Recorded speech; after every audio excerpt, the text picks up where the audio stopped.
March 15th, 1982. Michael Jackson thought his solo career was over before it even began. The session at Golden Gate Studios in Los Angeles was falling apart. Every take sounded wrong. Every attempt felt forced. After 6 grueling hours, the 24-year-old singer was ready to walk away from his dreams and crawl back to his brothers in the Jackson 5. But then something happened during a break that would change music history forever. This is the true story of how one accidental moment gave birth to the song that would make Michael Jackson the king of pop, and why the world would never dance the same way again. The night when nothing worked. The studio air was thick with disappointment and expensive cologne. Golden Gate Studios, nestled in the heart of Hollywood, had seen its share of musical legends, but tonight it felt more like a graveyard for broken dreams. The walls, lined with gold records from Diana Ross, Stevie Wonder, and countless others, seemed to mock the young man standing behind the microphone, his sequined jacket catching the dim studio lights. Michael Jackson shifted uncomfortably, his signature white glove gripping the headphones tighter with each failed attempt. At 24, he was already a veteran performer, but tonight he felt like a fraud. 6 albums with the Jackson 5 had made him a star, but this solo venture was different. This was personal. This was his chance to prove he wasn't just another member of a family act. This was his shot at immortality, and right now, it was slipping through his fingers like sand. Behind the massive mixing console sat Quincy Jones, the legendary producer whose resume read like a who's who of American music. His usually patient demeanor was showing cracks. He'd taken a huge risk working with Michael, and the label executives were breathing down his neck. Epic Records had invested serious money in this project, and so far they had nothing to show for it but a collection of mediocre demos that wouldn't even make it to radio playlists, let alone change the world. The song they were working on was called Billie Jean, and it should have been perfect.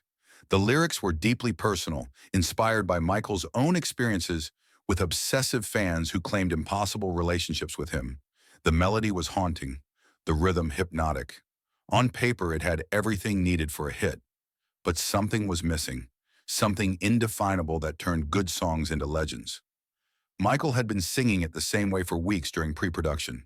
Clean, polite, technically perfect, but emotionally hollow. It sounded like every other R&B ballad on the radio, pleasant but forgettable. Quincy knew it. Michael knew it. Even the session musicians, professionals who'd played on hundreds of records could feel it. The magic just wasn't there. Steve Lukather, the session guitarist whose fingers had graced countless platinum albums, strummed absent-mindedly, waiting for direction. His guitar tone was crisp and professional, exactly what you'd expect from one of LA's most sought-after studio musicians. But professional wasn't going to cut it tonight. They needed lightning in a bottle, and all they had was expensive talent going through the motions. Louis Johnson, the bassist whose work with the brothers Johnson had defined the sound of the late 70s, tapped his foot to a rhythm that existed only in his head. He'd been watching Michael for hours, seeing the frustration build behind those famous eyes. The kid had talent, no question about that, but talent without direction was like a Ferrari without gas, impressive but ultimately useless. The engineer, Rick Thompson, sat behind an array of knobs and faders that looked like something NASA might use to launch rockets. He'd recorded everyone from Earth, Wind and Fire to Diana Ross. But tonight he felt helpless. All the technology in the world couldn't manufacture soul, and that's exactly what this session was lacking. Soul. As the night wore on, the failures began to pile up like discarded lottery tickets. Take after take, adjustment after adjustment. Nothing clicked. Michael's voice, usually his greatest asset, felt foreign in his own throat. The words came out technically correct, but emotionally distant, as if he were singing someone else's story rather than his own painful truth. Quincy called for another break, the 4th one in 2 hours. He needed time to think, to figure out what they were missing. Michael slumped against the wall, his confident stage persona cracking like old paint. For the first time in his life, he wondered if maybe he wasn't cut out for this solo thing after all. Maybe the critics were right. Maybe he was just a cute kid who could dance, nothing more. But what none of them knew was that the most important moment in pop music history was just 15 minutes away. The moment everything changed. The break stretched longer than usual. Quincy had stepped outside to clear his head and probably call the label with another excuse for why they didn't have a finished track yet. The session musicians were sprawled across the studio couch, picking at the craft services table that had been depleted hours ago. Rick Thompson was in the bathroom, probably questioning his career choices. Michael found himself alone with his thoughts and the silent microphone that had become his adversary. The studio, which had felt suffocating with people in it, now felt cavernous and empty. The silence was broken only by the low hum of the mixing board and the distant sound of traffic on Sunset Boulevard. Without really thinking about it, Michael walked over to the piano in the corner. It wasn't even mic'd up, just an old upright that the studio kept around for songwriting sessions. His fingers, adorned with a single white glove that had become his trademark, found the keys almost by instinct. He started playing the chord progression to Billie Jean, but something was different. Maybe it was the exhaustion, maybe it was the emotional weight of potential failure, but his hands found a slightly different rhythm, a little more aggressive, a little more urgent. Instead of the smooth, polite R and B progression they'd been using, this felt rawer, more dangerous. Then, almost without realizing it, Michael began to sing. Not the careful, controlled vocals he'd been delivering all night, but something looser, more vulnerable. His voice cracked slightly on the word danger, and instead of starting over like he had been trained to do since childhood, he let it ride. The crack felt real, honest, like a window into actual pain rather than performed emotion. The words came out differently too, more percussive, more rhythmic. He found himself hitting consonants harder, stretching vowels in ways that felt natural rather than technically correct. The melody line began to shift and bend, following the emotion rather than the sheet music. As he sang, Michael's body began to move. Not the choreographed perfection he was known for, but something more primal. His shoulders rolled with the rhythm. His hips found a subtle groove. And then, almost unconsciously, he did something he'd never done before during a recording session. He moonwalked. It wasn't planned. It wasn't rehearsed. He simply felt the music pulling him backward, and his feet responded in a way that defied gravity and logic. The movement was pure instinct, a physical manifestation of the music flowing through him. For the first time all night, his voice, his body, and his soul were all moving in the same direction. What Michael didn't know was that Rick Thompson had returned from the bathroom and was standing in the doorway, frozen. What he was witnessing didn't sound like the polite R&B they'd been struggling with all night. This sounded dangerous. This sounded like trouble. This sounded like a hit. Rick's hand moved to the record button almost by instinct. He'd been in enough sessions to know when magic was happening, even if he couldn't explain what made it magical.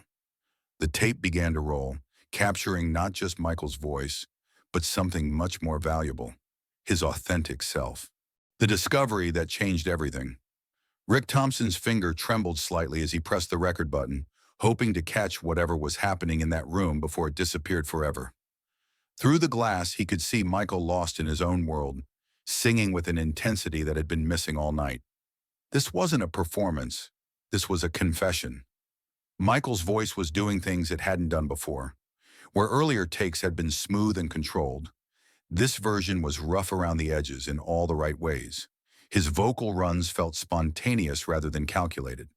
When he hit the high notes, they soared with genuine emotion rather than technical showmanship.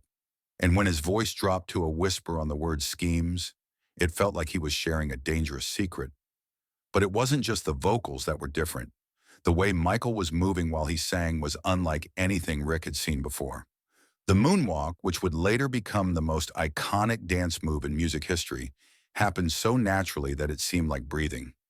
Michael glided backward across the studio floor, while his voice moved forward through the melody, creating a visual contradiction that somehow made perfect sense. The rhythm he was laying down with his voice was tighter than anything they had achieved with the full band. His vocal percussion, the way he attacked certain syllables, created a groove that was almost mechanical in its precision, but thoroughly human in its soul. It was as if he had become a one-man rhythm section, drummer and singer combined into something entirely new. Just then, the studio door opened, and Quincy Jones walked in from his phone call with the label. He stopped mid-stride, his conversation with Epic Records suddenly seeming trivial compared to what was happening in front of him. The sound coming through the studio monitors was the sound he'd been searching for, without knowing how to describe it. Quincy's trained ear immediately recognized what he was hearing. This wasn't just a different take of Billie Jean. This was a different genre being born in real time. The song had the rhythmic drive of funk, the melodic sophistication of R&B, the emotional rawness of the blues, and something else entirely. Something that didn't have a name yet, but would later be called pop perfection. Michael, still lost in his performance, hadn't noticed the small audience gathering behind the glass. Steve Lukather had put down his sandwich and was watching with the focused attention of a student. Louis Johnson was nodding his head to a rhythm he hadn't heard before, but understood instinctively. Even the cleaning lady, who had been emptying trash cans, had stopped to listen. The song was building to something, gaining momentum with each repetition of the chorus. Michael's voice was getting stronger, more confident, as if the music itself was teaching him how to sing it. He hit the bridge section with an intensity that made the studio monitors seem inadequate.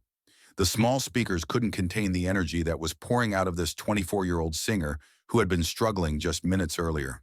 And then, without warning, Michael opened his eyes and saw his audience.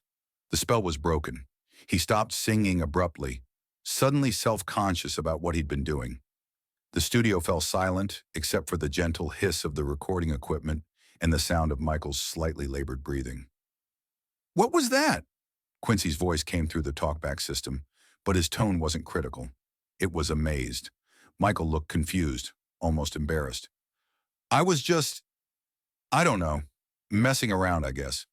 Sorry, I didn't know anyone was listening." Rick Thompson quickly rewound the tape and pressed play. Through the studio monitors came the sound of something unprecedented. It was Billie Jean, but it was also something entirely new. The groove was infectious, the vocal performance was passionate, and the overall feel was unlike anything currently on radio. Quincy leaned forward, his producer instincts taking over. "Michael, that thing you just did, can you do it again? But this time, let's get the whole band involved." The birth of a legend. What happened next would be debated by music historians for decades. Some would call it the moment pop music was reinvented. Others would argue it was simply the night Michael Jackson found his true voice. But everyone who was in that room would agree on one thing. They had witnessed the birth of something extraordinary. Steve Lukather picked up his guitar with renewed interest. The chord progression Michael had been playing on the piano was simple enough, but the rhythm was tricky. It wasn't quite funk, wasn't quite rock, wasn't quite R&B. It existed somewhere between genres, which made it simultaneously challenging and exciting to play. Louis Johnson adjusted his bass, his mind already working out how to translate Michael's vocal rhythm into something his instrument could support. The groove Michael had created with just his voice needed a foundation, something solid but flexible enough to let the magic breathe. Rick Thompson checked the levels on his mixing board, making sure every microphone was positioned perfectly. Whatever they were about to capture, he wanted it to sound as good as possible. He had a feeling this might be important. Michael returned to the vocal booth, but something was different about his posture. The defeat that had characterized his earlier attempts was gone, replaced by a nervous excitement. He wasn't sure he could recreate what had just happened, but he was willing to try. Quincy's voice came through the headphones, calm but focused. "Okay, Michael, just give me that same energy you had a minute ago. Don't think about it too much. Just feel it." The count-off began. 4 clicks from the metronome, and then silence. For a moment, the studio held its breath. Then Michael opened his mouth and everything changed. The voice that came through the speakers was the same one they'd heard during the accidental take, but now it was supported by a full band. Steve's guitar provided a crisp, rhythmic foundation that locked in perfectly with Michael's vocal percussion. Lewis's bass added a bottom end that made the whole track feel like it was moving forward, even when Michael was moonwalking backward. But it was Michael's performance that elevated everything else. He wasn't just singing the words, he was inhabiting them. When he sang about being accused of fathering a child by a woman he'd never met, you could hear the genuine frustration in his voice. When he declared that Billie Jean is not my lover, It wasn't just a lyric, it was a battle cry. The moonwalk, which had been spontaneous during the break, now became an integral part of the performance. Michael's movement while singing created a visual metaphor for the song's meaning. He was literally backing away from accusations while moving forward with his truth. The contradiction in his movement mirrored the contradiction in his lyrics, creating layers of meaning that elevated the song from simple pop to art. As the song progressed, each musician found their groove within Michael's vision. The drums, when they were added later, would provide a crisp backbeat that made everything snap into place. But even in this early version, with just guitar, bass, and Michael's voice, the essential DNA of the song was already present. Quincy watched from the control room, his experienced eye taking in every detail. He could see that Michael was no longer performing. He was channeling something deeper. This was what he'd been hoping for when he'd agreed to work with the young singer. Not technical perfection, but authentic artistic expression. The take lasted just over 4 minutes, but it felt both eternal and instantaneous. When the final note faded, the studio remained silent for a long moment. Then, almost as if by signal, everyone began talking at once. They all knew they had just been part of something special, even if they couldn't yet articulate what that something was. Rick Thompson immediately played back the recording. Through the studio monitors came the sound of pop music's future. The groove was undeniable, the vocal performance was mesmerizing, and the overall energy was infectious. This wasn't just a good take. This was a blueprint for a new kind of popular music. Michael listened to his own voice coming through the speakers, hardly believing what he heard. This was him, but it was also somehow more than him. It was as if the song had found its own life through his performance, becoming something bigger than the sum of its parts. Quincy made the decision that would change music history. "That's it," he announced. "That's the one." The ripple effect. Within hours of that session, word began to spread through the tightly knit community of Los Angeles music industry professionals. Rick Thompson, bound by studio confidentiality but unable to contain his excitement, called his wife and described what he'd witnessed in vague but enthusiastic terms. Steve Lukather mentioned it to his bandmates in Toto during their session the following day. Louis Johnson couldn't stop humming the bass line. By the end of the week, everyone who worked at Golden Gate Studios had heard about the night Michael Jackson recorded something extraordinary. The cleaning lady, Maria Santos, who had stopped to listen during that magical take, told her daughter about the young singer who had made her forget about her mop and bucket. Her daughter, a student at UCLA, mentioned it to her roommate, who worked part-time at a local record store. The song itself wouldn't be released for several months, but its influence was already beginning to spread like ripples in a pond. Musicians who heard about the session began experimenting with similar rhythmic approaches in their own work. Producers started asking their artists to try singing with more edge, more personality, more risk. Quincy Jones, energized by the breakthrough, completely restructured the rest of the album around the sound they discovered that night. The careful, conservative approach they'd been taking was abandoned in favor of something more adventurous. Every subsequent song on what would become the Thriller album carried some DNA from that accidental moment when Michael stopped trying to be perfect and started trying to be real.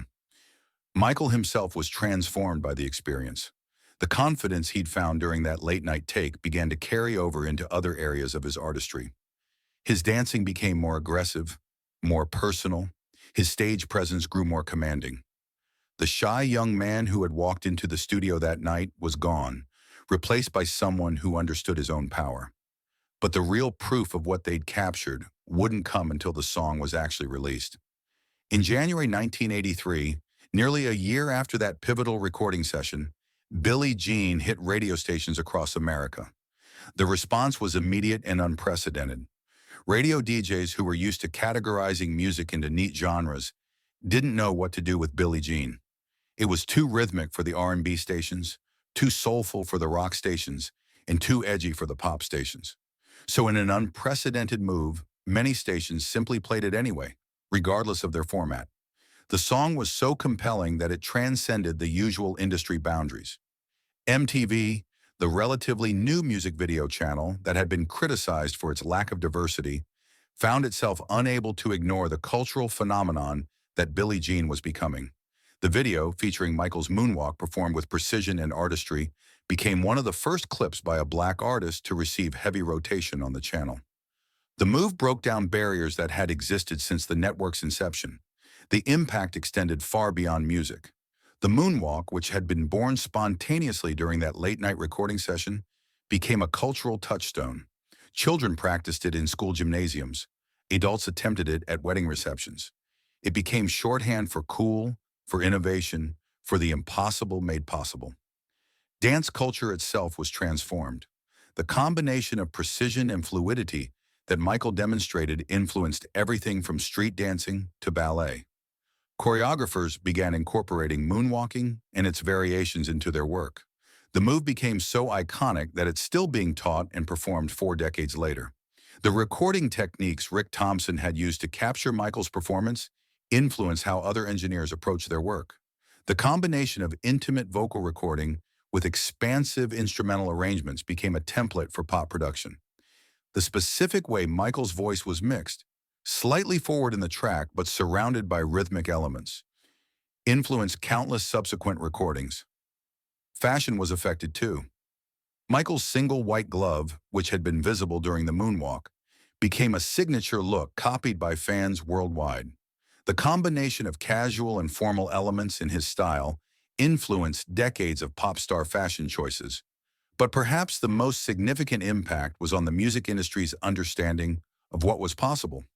Billie Jean proved that a song could be simultaneously sophisticated and accessible, artistic and commercial, innovative and familiar. It showed that taking risks could pay off in ways that playing it safe never could.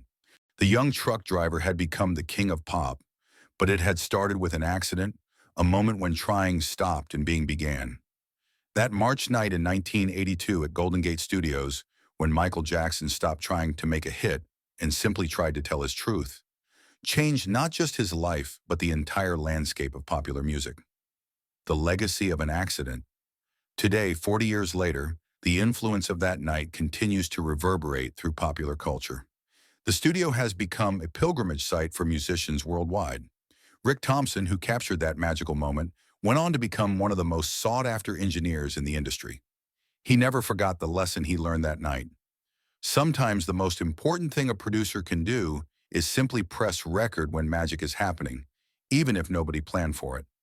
Quincy Jones often spoke about the Billie Jean session in interviews, describing it as a perfect example of why producers need to create space for accidents to happen. His approach to making music was forever changed by witnessing how Michael's breakthrough had occurred not through careful planning, but through spontaneous authenticity. Steve Lukather and Louis Johnson, the session musicians who helped support Michael's discovery, both went on to incorporate elements of that rhythmic approach into their subsequent work. The experience taught them that sometimes the best accompaniment is the one that enhances rather than competes with the central creative vision. Michael Jackson himself never forgot the lesson of that night. Throughout his career, he would return to the principle that had guided his breakthrough. When you stop trying to fit into categories and start being yourself, the magic happens. His subsequent albums, videos, and performances all carried some element of the fearless authenticity he had discovered during that late-night recording session. The song Billie Jean went on to spend 7 weeks at #1 on the Billboard Hot 100, but its commercial success was only part of its impact. It opened doors for black artists on MTV and pop radio, challenged genre boundaries, and demonstrated that artistic integrity and mass appeal were not mutually exclusive. More importantly, it proved that the greatest innovations often come not from trying to innovate, but from trying to be honest. Michael's breakthrough didn't happen when he was attempting to revolutionize music. It happened when he was simply trying to express his truth in the most authentic way possible. The recording session that almost didn't happen, the take that was captured by accident, this is how music history pivots.